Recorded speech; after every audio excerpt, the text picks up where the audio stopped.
नमस्कार दर्शक बंधु मु परशुराम दास आपण मानू पूर्व पक्ष को स्वागत करुछि। दर्शक बंधु ओडिशा राजनीति रे एबे एक अद्भुत नीरवता छाई जाइछि। जो नेता दिने घेरिबा पाई राज्य बीजेपी रो बड़ बड़ हेवीवेट नेता माने राज्य रास्तारू आरंभ करी विधानसभा पर्यंत कंपाई देउथिले। आज सही नेतांको गोटिए बयान रे शासन क्षमतारे थिबा भारतीय जनता पार्टी नेता माने संपूर्ण चुप हो जाइछन्ति। प्रसंग हेउछि केंद्र सरकारंकर विवादीय नूतन खनि और खनिज संशोधन आईन। अगस्ट 19 तारिख रे बिजु जनता दल सभापति तथा पूर्वतन मुख्यमंत्री नवीन पट्टनायक एक दमदार विवृत्ति जारी करिथिले। से केवल यही नियम को विरोध कले नहीं बरं केंद्रर मोदी सरकार यही पदक्षेप को अगणतांत्रिक एवं राज्य स्वार्थ विरोधी बोली कही सीधा सड़क टार्गेट कले। 48 घंटारू अधिक समय बीती गलानी हेले राज्य बीजेपी कौन शीर्ष नेता मुहरु पदुटे भी शब्द बाहरु नहीं विरोध करने को। केवल पूर्वतन केंद्र मंत्री धर्मेंद्र प्रधान को छाड़ी देले राज्य रे थिबा डबल इंजिन सरकार सते जेमिति कानरे तुला दे बसी।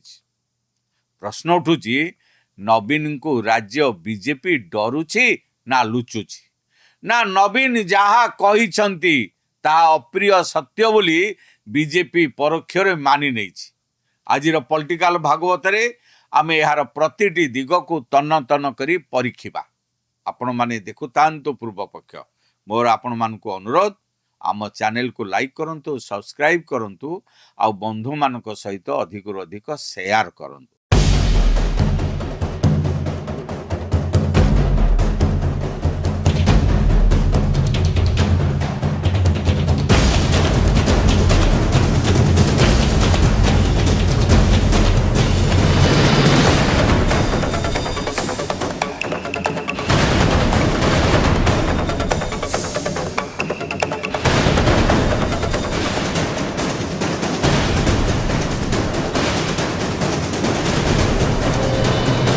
दर्शक बंधु प्रथमे आमे बुझीबा दरकार एही खनि आईन को नहीं प्रकृत रे विवाद कौन।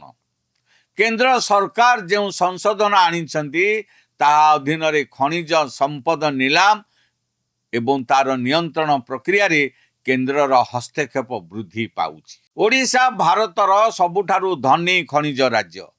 लुहापथर, बक्साइट, क्रोमाइट एवं कोइलार विराट भंडार एही माटी रे रही। राज्यर अर्थनीतिर एक बड़ अंश खनि राजस्व उपरे निर्भर करे।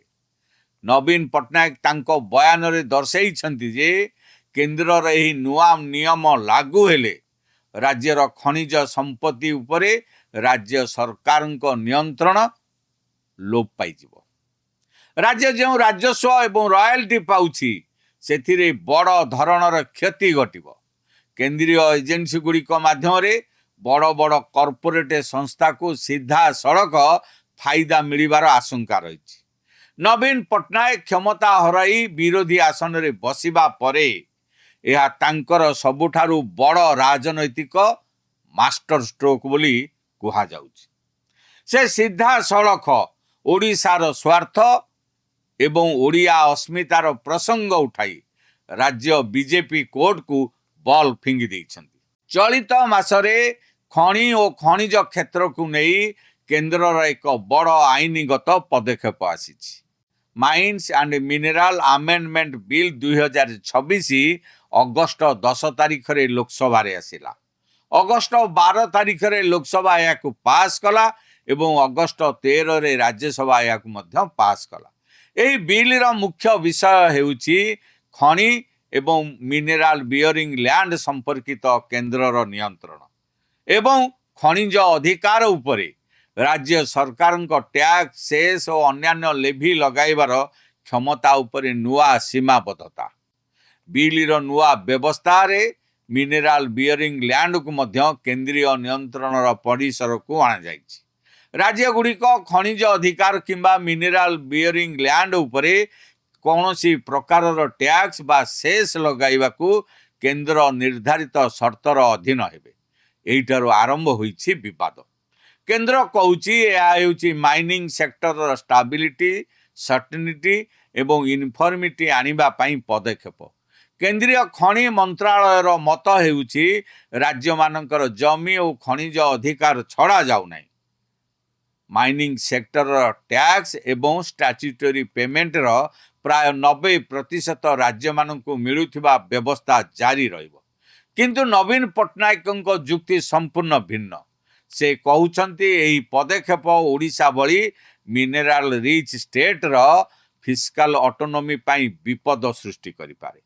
ସେ ମୁଖ୍ୟମନ୍ତ୍ରୀ ମୋହନ ଚରଣ ମାଝୀଙ୍କୁ ଚିଠି ଲେଖି ଏ ପ୍ରସଙ୍ଗରେ ସର୍ବଦଳୀୟ ବୈଠକ ଓ ବିଧାନସଭାର ସ୍ୱତନ୍ତ୍ର ଅଧିବେଶନ ଡାକିବାକୁ ଦାବି କରିଛନ୍ତି। ତାହେଲେ ପ୍ରଶ୍ନ ହେଉଛି, ନବୀନ ଏତେ ବଡ଼ ଅଭିଯୋଗ କଲେ ତାଙ୍କୁ ଜବାବ ଦେବ କିଏ? ଆସନ୍ତୁ ଟିକେ ଅତୀତକୁ ଫେରିଯିବା। ଯେତେବେଳେ ବିଜେଡି ଶାସନରେ ଥିଲା ସେତେବେଳେ ବିଜେପିର ଆଭିମୁଖ୍ୟ କ'ଣ ଥିଲା? ବର୍ତ୍ତମାନର ମୁଖ୍ୟମନ୍ତ୍ରୀ ମୋହନ ଚରଣ ମାଝୀ ସେତେବେଳେ ବିରୋଧୀ ଦଳର ମୁଖ୍ୟ ସଚେତକ ଥିଲେ। କେନ୍ଦୁଝରର ଆଦିବାସୀ ନେତା ଭାବେ ସେ ବିଧାନସଭା ଗୃହ ମଧ୍ୟରେ ଖଣି ଦୁର୍ନୀତିକୁ ନେଇ କାଠଗଡ଼ାରେ ଠିଆ କରାଉଥିଲେ ଶାସକ ଦଳକୁ। ଅର୍ଥାତ୍ ବିଜୁ ଜନତା ଦଳ ସବୁବେଳେ ଅଡୁଆରେ ପଡ଼ିଯାଉଥିଲା। କେବଳ ମୋହନ ଚରଣ ମାଝୀ ଏକା ନୁହନ୍ତି। ବର୍ତ୍ତମାନର ଉପମୁଖ୍ୟମନ୍ତ୍ରୀ କନକ ବର୍ଦ୍ଧନ ସିଂଦେଓ ରାଜରାସ୍ତାରେ ଆନ୍ଦୋଳନ କରୁଥିଲେ। ଖଣି ମହାଦୁର୍ନୀତିର ସିବିଆଇ ତଦନ୍ତ ଦାବିରେ ସାରା ରାଜ୍ୟରେ ପ୍ରଚାର କରୁଥିଲେ। ସେତେବେଳେ ସେମାନଙ୍କ ପାଇଁ ଖଣି ଥିଲା ରାଜ୍ୟର ସବୁଠାରୁ ବଡ଼ ଦୁର୍ନୀତିର ପ୍ରସଙ୍ଗ। ଆଜି ହେଉଛି ସେତେବେଳେ ବିଜେପି ନେତାମାନେ ଯାହା କହୁଥିଲେ ତାହା କ'ଣ କେବଳ ଭୋଟ ପାଇଁ ମିଛ ନାଟକ ଥିଲା? ଆଜି ଯେତେବେଳେ ସେହି ନେତାମାନେ ରାଜ୍ୟର ମୁଖ୍ୟମନ୍ତ୍ରୀ ଓ ଉପମୁଖ୍ୟମନ୍ତ୍ରୀ ଆସନରେ ବସିଛନ୍ତି, ସେତେବେଳେ ରାଜ୍ୟର ଖଣିଜ ସମ୍ପଦକୁ ନେଇ ନବୀନ ପ୍ରଶ୍ନ ଉଠାଇବା ପରେ ସେମାନଙ୍କ ସାହସ କୁଆଡ଼େ ଗଲା? ମୋହନ ଚରଣ ମାଝୀ ଓ କନକ ବର୍ଦ୍ଧନ ସିଂଦେଓ କାହିଁକି ଆଗକୁ ଆସି କହୁନାହାନ୍ତି ଯେ ନବୀନଙ୍କ ଅଭିଯୋଗ ଭିତ୍ତିହୀନ? ଏହି ନୀରବତା ପ୍ରମାଣ କରୁଛି ଯେ ବିରୋଧୀ ଆସନରେ ବସି ଚିତ୍କାର କରିବା ଯେତିକି ସହଜ, ଶାସନ ଗାଦିରେ ବସି ରାଜ୍ୟର ସ୍ୱାର୍ଥ ରକ୍ଷା କରି କେନ୍ଦ୍ର ଆଗରେ ମୁଣ୍ଡ ଟେକି ଠିଆ ହେବା ସେତିକି କଷ୍ଟକର। ନିର୍ବାଚନ ସମୟରେ ରାଜ୍ୟ ବିଜେପିର ମିଡ଼ିଆ ସେଲ୍ ଏବଂ ସୋସିଆଲ ମିଡ଼ିଆ ଅର୍ଥାତ୍ ଆଇଟି ସେଲ୍ ବହୁ ପରିମାଣରେ ଆକ୍ରମଣାତ୍ମକ ଥିଲା।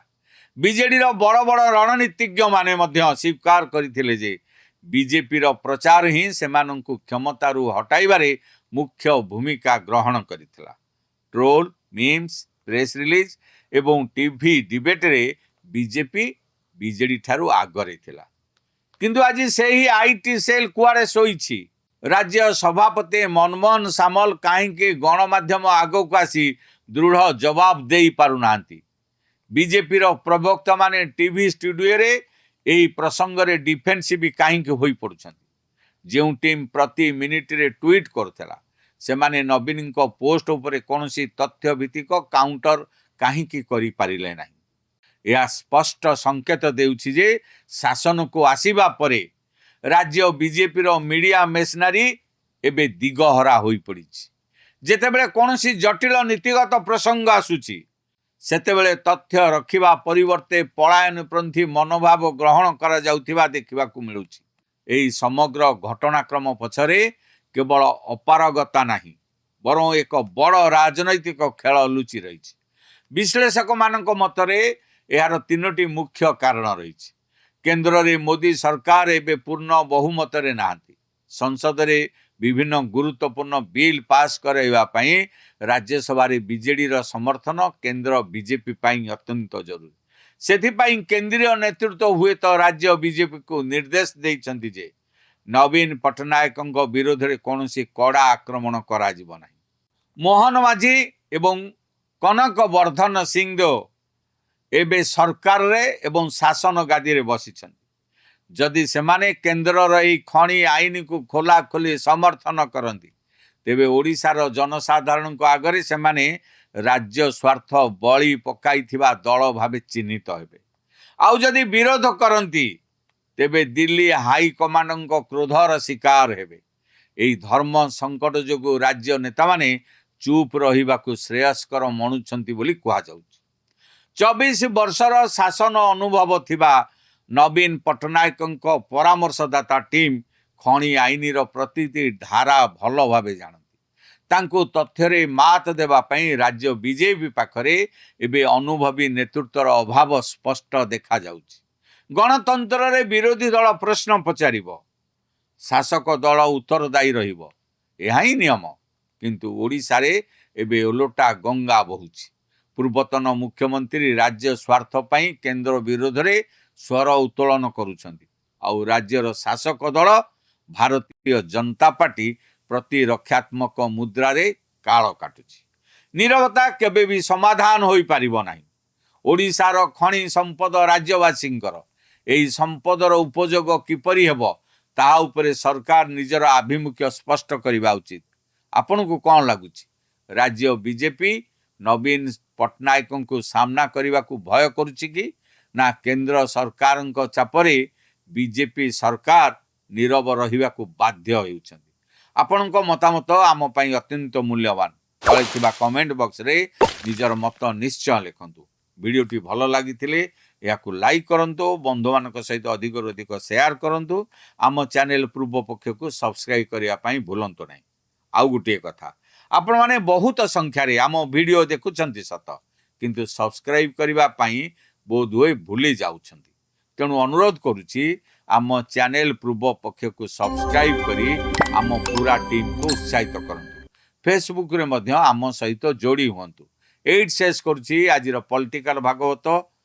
पुणी देखा आगामी अध्याय रहुछि। नमस्कार। अल्प परिश्रम रे अधिक आय देउछि सौमेन अग्रवती।